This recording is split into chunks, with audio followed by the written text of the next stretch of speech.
क्या इस बयान से कोई आपत्ति है जब वो आरएसएस और गोडसे की बात करते हैं? गोडसे ने महात्मा गांधी की निर्मम हत्या की थी। कोई भी व्यक्ति उसके पक्ष में नहीं खड़ा हो सकता, लेकिन राहुल गांधी तो रोज उनकी आत्मा की हत्या कर रहे हैं। महात्मा गांधी ने कहा था रघुपति राघव राजा राम, और ये सर्टिफिकेट एफिडेविट देते हैं कि राम हुए नहीं। वो स्वराज्य का मतलब राम राज्य की बात करते हैं, और ये हिंदू धर्म को गाली देते हैं, बोको हराम से तुलना करते हैं।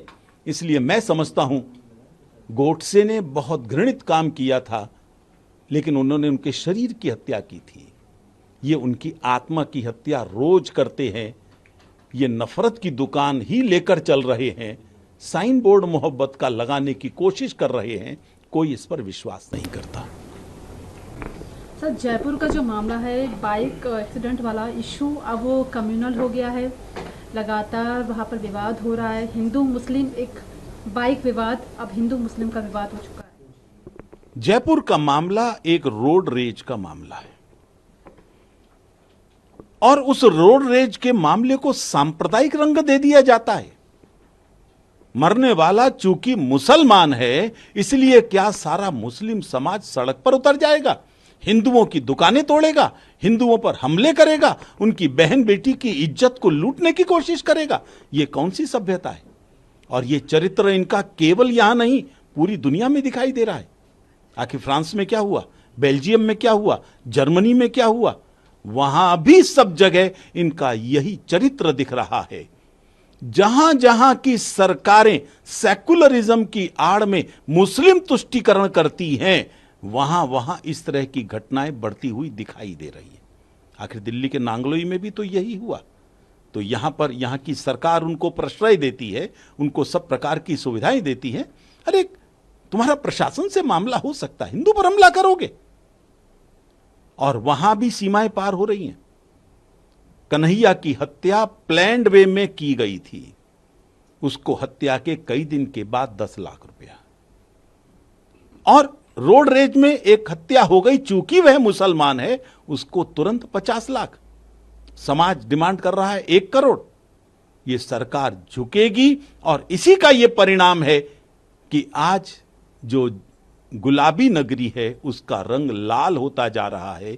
जो सौहार्द की और शांति की और प्यार की प्रतीक थी गुलाबी नगरी जयपुर, आज वो नफरत और घृणा का स्थान बनता जा रहा है, जिहादियों का अड्डा बनता जा रहा है। और ये भी कहा जहाँ पर कई मुस्लिम लोग हैं या ऑर्गेनाइजेशन है वो सड़कों पर है, तोड़फोड़ की जा रही है, और मुआवजे की जो मांग है वो लगातार इंक्रीज बढ़ रही है। इसको कैसे देख रहे हैं? क्या इसे आप मॉब लिंचिंग भी समझते हैं? क्योंकि ये भी कहा जा रहा था कि लड़के के साथ, इकबाल के साथ मारपीट भी की गई थी क्योंकि वो गाली गलौज कर रहा था। रोड रेज में कौन किसको मारता है उसको रोड रेज की संख्या ही दी जा सकती है, मॉब लिंचिंग की नहीं। मॉब लिंचिंग थी कन्हैया की, मॉब लिंचिंग हुई है वहां पर और हिंदुओं की, वहां के मेवात में होती है हिंदुओं की मॉब लिंचिंग। इसलिए मैं समझता हूं अगर एक व्यक्ति को कई लोग मिलकर पीट रहे हैं तो हर एक को मॉब लिंचिंग नहीं कही जा सकती। यह विशुद्ध रोड रेज का मामला है। हत्या नहीं होनी चाहिए, इससे हम भी सहमत हैं, लेकिन उसको जो रूप दिया जा रहा है वो उचित नहीं है।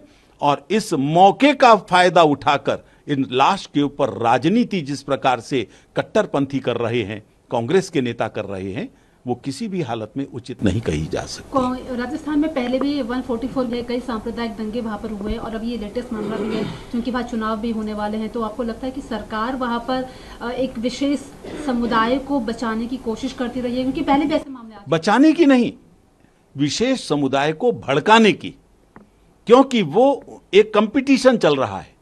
कहीं ओवैसी जैसे लोग सामने आते हैं और वो कहते हैं कि इस्लाम खतरे में है, मैं ही बचा सकता हूं। वहीं कांग्रेस के लोग भी सामने आते हैं और वो भी यही कहते हैं इस्लाम खतरे में और हम बचा सकते हैं। ये बार बार मुस्लिम समाज को इकट्ठा करने के चक्कर में उनको भड़का रहे हैं, देश के विरोध में, हिंदू के विरोध में।